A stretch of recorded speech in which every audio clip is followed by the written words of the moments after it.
Welcome to this new video on Gran Turismo 7, where I'm simply going to test out the new engine swaps that came with update 1.7.0. There are 5 of them. It's an update that doesn't have that many, actually, in the end, compared to the previous one, which added almost twice as many. So, we're going to test these new engine swaps, and we'll see if there are any nice surprises among the new swappable cars.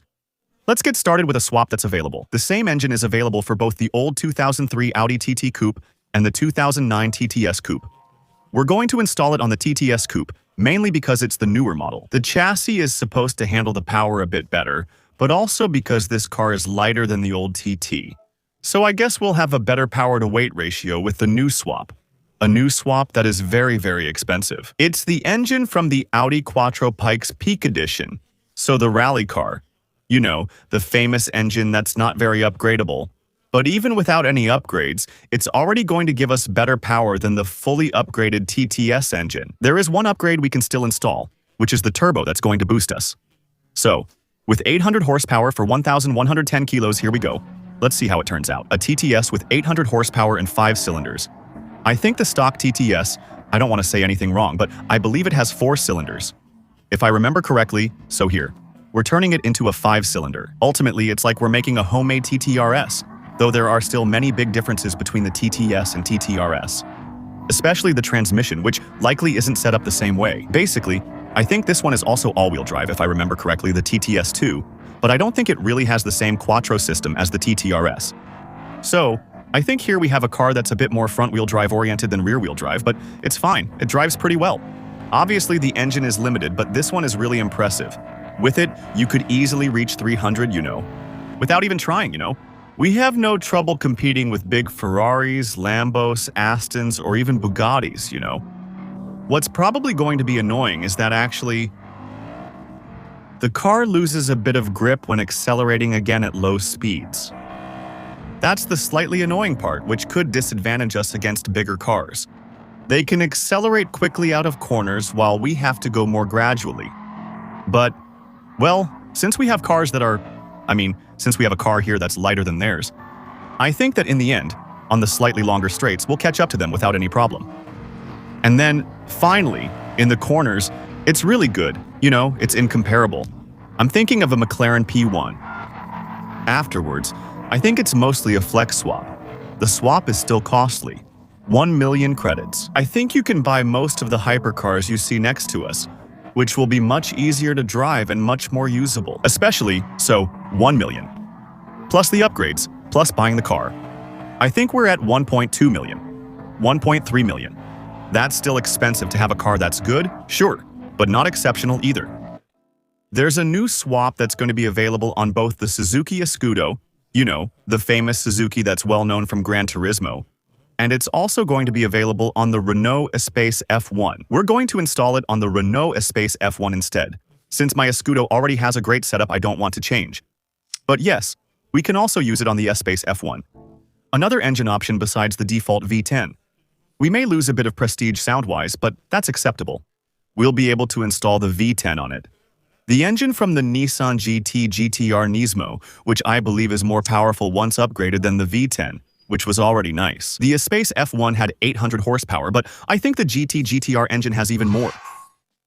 Something strange is going on with the Renault Espace F1 swap. I think it has a bug that makes it super overpowered, so we're going to start a race to see, just to make sure I'm not saying something wrong. But the car still has 1,050 horsepower. It weighs 1,300 kilos, which isn't much. But right now, I want to point out, we really have soft tires on the car. The car is at 599 pp. Now that, guys, I don't know how that's possible, because normally, we have a power-to-weight ratio, this much power, and these upgrades that should put us, I think, well above 750 pp. I don't know why the car is stuck at 600 pp, so we'll see. Maybe there's a bug affecting its driving performance. So actually, the gearing seems extremely short to me. So what's going on? What's this all about? So, wait, there's something not right here, so listen, I'm gonna check. I really think there's a problem. There's a bug with update 1.7.0 that makes this vehicle completely overpowered. Because actually, basically, the game considers the car's top speed to be 180 km/h. No matter what I change in the transmission settings, the game sets it to 180. Whereas here, well, clearly, you'll see it. Well, I suppose, we're going to go over 180 km/h without any problem, so I don't know what's going on. But clearly, this swap makes the car completely bugged in terms of its performance points, which means you can end up with a car that has performance, in my opinion. A car that's at 750 pp or even more in a race, going up against cars that are at 550 or 600 pp. I'm not sure if it works in multiplayer, but if it does, it's totally broken since we clearly have a car that's a rocket. I'll show you other cars from my garage later that are truly at 600 pp, and you'll see we don't have the same performance or stats at all. Again, we're on soft tires here. I didn't forget to upgrade the tires or install something on the car.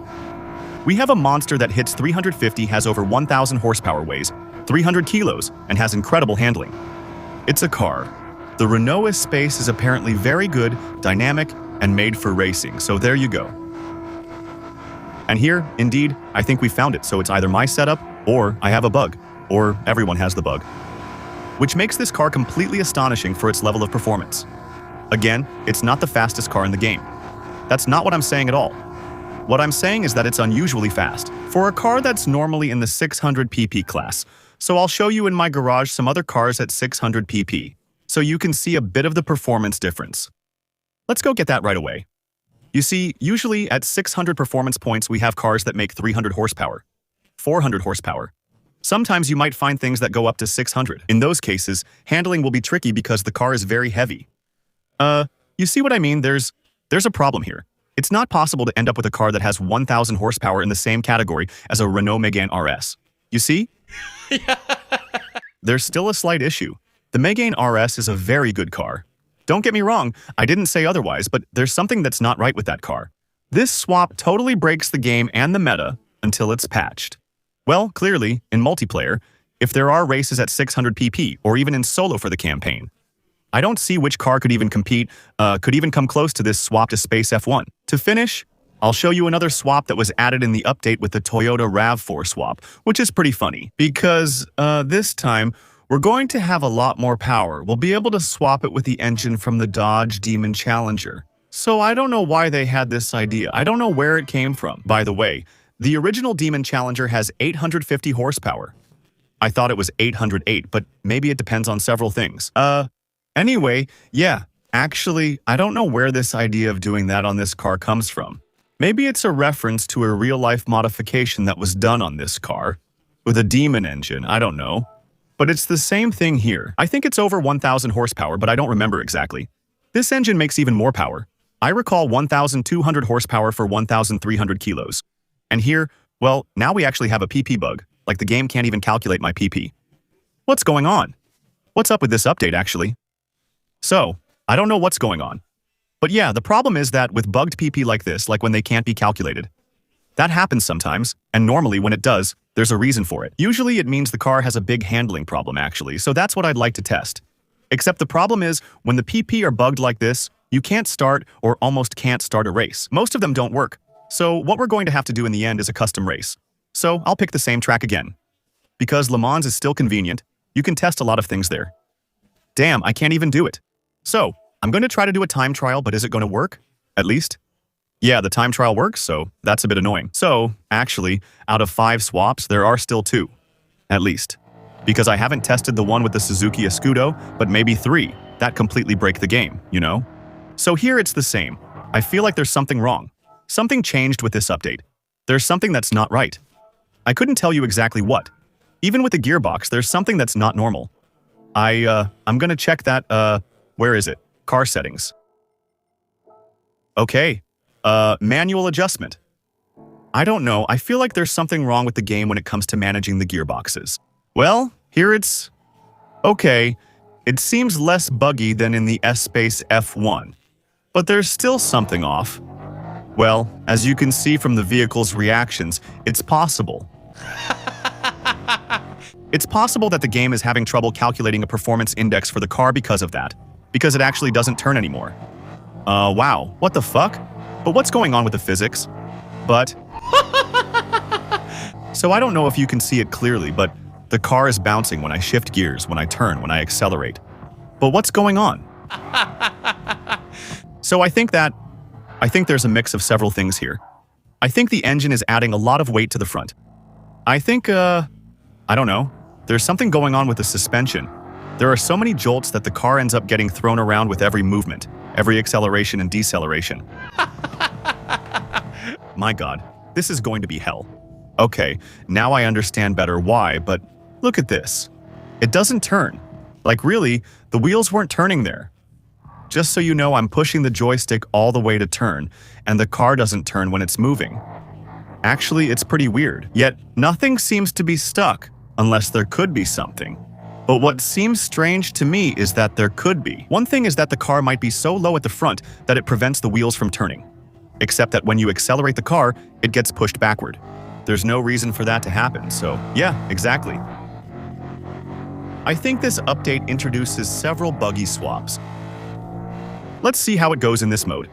Well, with 1,200 horsepower normally, it shouldn't have much trouble reaching high speeds. I think it should be able to reach 400 probably with drafting and nitro.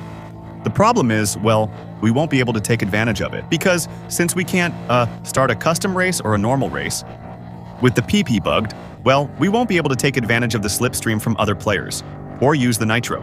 So, it's probably something that can hit 400, but, well, it would need to not be bugged for that. Huh?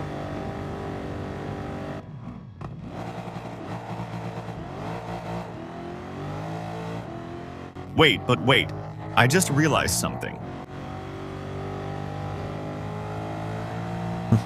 I'm not sure. I didn't get what happened. But what's going on?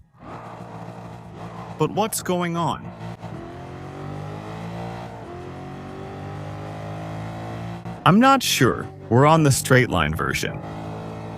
I didn't get that. The game really went wild with the 3.0 update. No idea, because it just reset me like I cut a corner. That happens sometimes because the game doesn't have a penalty system. When you're in free run with the AI and cut too much in a corner, they put you back, they teleport you back. This happened to me while we were going straight, and I didn't understand why. I hope you enjoyed this little video. Feel free to subscribe to the channel, give it a like, and of course subscribe for upcoming videos. Don't hesitate to follow me on Twitch as well for upcoming live streams where I regularly stream Gran Turismo 7 live. So, come follow, come use your Prime to support, and don't forget to use my streaming link, which will be below this video, to buy your games cheaper. By giving a little boost to my channel, I'll see you very soon in a new video. Ciao!